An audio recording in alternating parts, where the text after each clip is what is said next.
여러분들 반갑습니다. 저도 며칠 동안 감기를 좀 앓아가지고 정신이 없었습니다. 이 장마철에 건강 조심하라고 제가 말씀드려놓고 제가 감기 걸리다니 참 어처구니 없는 상황이죠. 어쨌든 장마 때 건강 하시라라는 이야기를 말씀드리고, 자, 오늘은 메일을 통해서 계속적으로 여러분들이 고민을 물어보는 것 중에 하나가 바로 이 쯔양 사건인데, 사실 쯔양이 어떤 뭐 유튜버인지 전 잘 모르겠습니다. 그런데 뭐 먹방의 여신이다, 뭐 천만 유튜버다 이런 이야기가 나오더라고요. 검색을 해보니까. 그래서 이 쯔양에 돈을 받은 그 유튜버들이 있더라고요. 그래서 이 유튜버들이 어떻게 될 것 같냐라는 질문을 너무 많이 하시길래 오늘은 이 부분에 대해서 뭐 제가 법률가는 아니기 때문에 명확히 말씀드릴 수는 없겠지만 그래도 어느 정도 해소를 해드리도록 하겠습니다. 그 뭡니까, 최근에 가로세로 연구소에서 나왔던 사이버레카 연합이라는 이야기가 나오면서 쯔양 사건이 더욱더 커지기 시작했는데, 이 사이버레카 연합이라는 것은 말 그대로 뭐 특정 연예인이나 대상을 뭐 잘못된 정보든 뭐 맞는 정보든 뭐 아무 상관없이 사람들에게 관심을 끄는 정보로 오인을 해가지고 뭐 한 사람을 거의 이지매급으로 공격을 하고 디스를 해서 자신들이 돈을 벌고 또한 관심을 얻기 위한 수단으로 쓰고 있는 연합, 이런 연합을 바로 사이버레카 연합이다라고 이렇게 말을 하고 있습니다. 한마디로 이 사이버레카 연합, 이 쓰레기들이 결국 뭐냐면은 금품을 갈취하는 겁니다. 이런 것들로 금품을 갈취하고, 실제로 금품을 갈취했던 유튜버들이 현재 뭐 언론에서 튀어나오고 있는 것도 사실이고요. 그런데 이러한 애들이 이렇게 당당할 수 있는 이유가, 고소해봐야 나는 벌금만 내면 그만이야, 이렇게 생각을 하고 있다란 말이죠. 이런 허무맹랑한 생각을 가지고 있는 곳이 바로 사이버레카 연합이라는 것이고, 이 사이버레카 연합에서 쯔양을 다루지 않겠다라는 리스크 관리 차원, 도대체 리스크 관리 차원이라는데 왜 돈을 받습니까? 이 자체부터가 이미 제가 봤을 때는 뭐 쯔양이라는 사람을 보여주기 위해서 하고 있는 것이 아니라 쯔양을 협박해서 금품을 갈취했다라고밖에 볼 수 없는 정황이죠. 그 돈을 실제로 받았든 안 받았든, 계약을 통해서 받았든 안 받았든 그건 중요한 것이 아니고, 그의 치부를 통해서 리스크를 관리해주겠다라고 말하는 것 자체가 벌써 쯔양에게는 엄청난 현재 상처로 다가올 수 있는 거다. 그런데 이런 것들을 이러한 저러한 핑계로 더 이미지를 나락으로 보내고 있는 곳이 바로 사이버레카 연합이다, 이렇게 생각을 하시면 됩니다. 지금 말씀드렸던 건 그렇게 중요한 것은 아니죠. 이러한 사건이 불거지게 됐던 이유를 말씀드리는 거고, 어쨌든 쯔양을 협박해서 돈을 받은 유튜버들의 구체적인 양형이 우린 더 중요하지 않겠습니까? 그래서 이 부분에 대해서 이제 말씀을 드려볼까 합니다. 사이버레카 연합에, 그러니까 일부의 유튜버들이죠, 이런 사람들이 쯔양에 대한 협박 또는 계약을 통한 공갈죄가 성립이 가능할까, 이 부분에 대해서 많이 궁금해 하시던데, 공갈죄라는 것이 뭐냐면은 바로 형법 및 특경법에 대한 규정을 가지고 있는 것이 공갈죄입니다. 이 공갈죄의 형법 제350조에 따르자면, 사람을 공갈하여 재물의 교부를 받거나 재산상의 이익을 취하는 자는 10년 이하의 징역 또는 2천만 원 이하의 벌금에 처한다.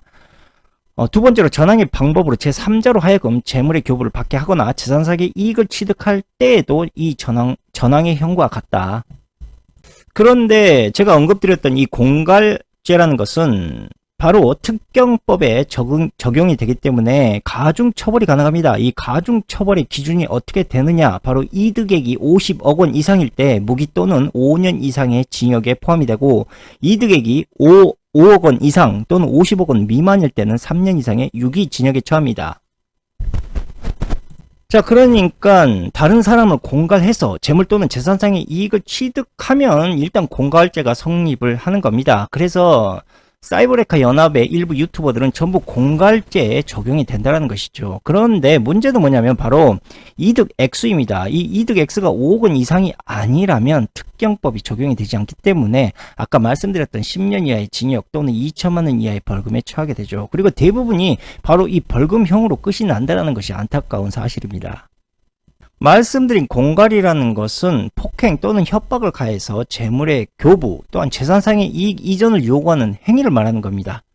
그러니까 저 계약이 만약에 우리가 법원으로 들어갔을 때 과연 사이버레카 일부 유튜버들이 했던 저 계약이 정말 순수한 의도에서 계약을 한 것인지, 아니면 아까 말씀드렸던 폭행 또는 협박에 의해서 생겨난 현재 계약인지, 그 부분을 명확히 따짐으로 인해서 죄의 형량이 완전히 달라질 수 있다.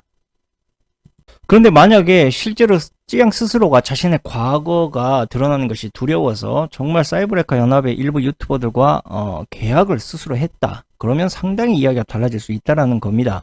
그 스스로 쯔양이 스스로 행동한 행동이고 그것을 협박이나 어떤 강요에 의해서 이루어진 것이 아니기 때문에 실제로 그 정보가 누출되었다라는 그 죄에 대한 책임만 물을 뿐이지 그것이 공갈이나 협박의 의미의 어떤 죄를 물을 수가 없는 상황이 오게 된다. 그래서 그것을 쯔양이 강압적으로 했느냐 아니면은 반대로 사이버레카 연합의 일부 유튜버들의 강압적인 협박에 의해서 그 계약이 성립됐느냐에 따라서 그 죄의 양상은 천차만별로 달라지게 될 것이다. 이렇게 생각을 하시면 됩니다.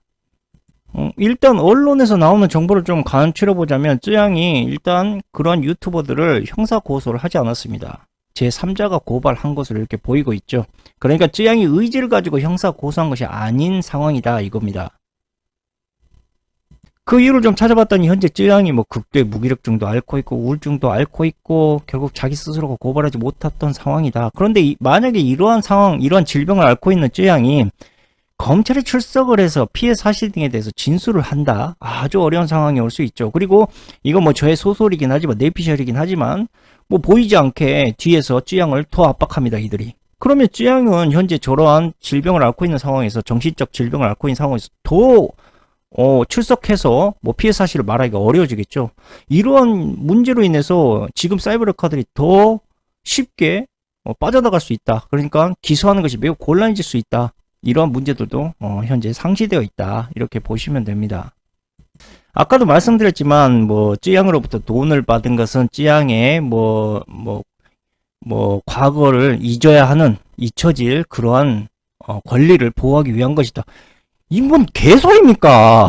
솔직히 이거는요 정말 뭐 변명 따위도 아니고 어찌됐든 현재 쯔양은 공포심을 느끼고 있을 확률이 매우 높습니다. 저러한 사람들, 저런 뻔뻔한 사람들이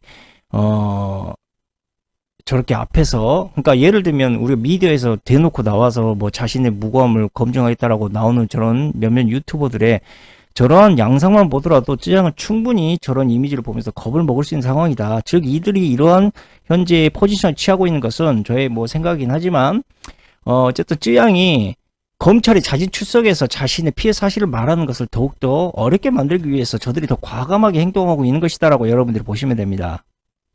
쉽게 말해서 사이버레카 연합의 일부 유튜버들은 바로 쯔양 스스로가 내 자유로운 의사에 의해서 저들에게 돈을 준 것이다 라고 진술하게끔 계속 현재 그 상황을 만들어내기 위해서 점점 과감해지게 행동을 하고 있는 겁니다. 네가 뭐 우리를 고소해봐야 우리는 눈 하나 깜짝하지 않는다. 이렇게 더 강압적으로 나가고 더 협박적으로 나가야 기소되지 않을 확률이 높기 때문에 이렇게 더 과감하게 행동하고 있는 것이다. 뭐 이렇게 말씀드리면 알고 있으시면 되는 거죠. 그래 알았다 뭐 긴 말은 필요 없고 그래서 그 구지혁이라는 그 5,500만 원을 받았던 그 유튜버는 그래서 얼마나 살게 되느냐 법령에 보면 이렇게 나옵니다. 기본형은 최소 10월에서 최대 2년형. 그러니까 구지혁이라는 유튜버가 만약에 감옥을 가게 된다면은 2년 이상은 살지 않을 것이다 라고 보시면 되고 그 중에서도 초범일 경우에 실형이 선고되는 것은 거의 없다. 만약에 1억 원 이상이 넘어가게 되면 실형을 선고되는 경우가 있는데 1억 원 미만이라도 만약에 그 수법이 악랄할 경우에는 실형이 선고될 수 있다 이렇게 보시면 됩니다. 그러니까 지금의 이 사건처럼 5천만 원 정도의 수법이라면은 만약에 동종 전과가 있는지부터 따져볼 것이고 만약에 동종 전과가 있을 경우 실형이 선고될 수 있고 만약에 초범이다 할 경우에는 집행유예로 판결이 날 수 있는 확률이 매우 높다 이렇게 보시면 됩니다. 뭐 이런 금품을 받은 사이버레카 유튜버들 이미 다 알고 있겠죠. 이런 법령. 그러니까 더 뻔뻔해지는 겁니다. 나는 생각해보니까 초범이네. 이번에 처음 걸린 거네. 야 아무리 해봐라. 난 1억 원 미만으로 돈을 받았으니까는 나는 실형 안 살아. 해봐야 벌금 얼마야. 해볼 틈 해봐. 나 이 돈 안 줘. 그냥 뻐겨버릴 거야. 벌금이 더 싸거든. 이렇게 생각할 수 있다는 이야기죠.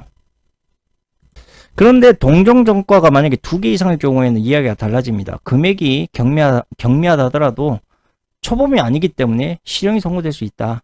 그러니까 일단은 그 돈을 받아 먹은 인간들이 초범인지 초범이 아닌지부터 우리가 보면 매우 쉽게 알 수가 있다. 그렇다면 우리가 쯔양 사건을 통해서 한번 결론을 내려봅시다.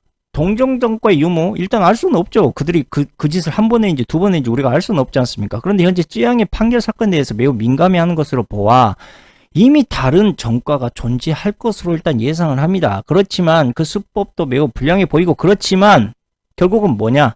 양형의 사유가 존재해야 된다. 만약에 쯔양이 명백한 피해를 밝혀내지 못한다면 이것은 거의 100% 집행유예 판결로 끝나게 된다.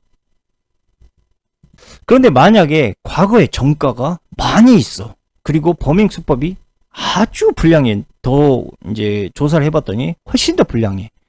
그런데 끝까지 반성을 아니할 경우는 실형 선고도 배제할 수는 없겠죠.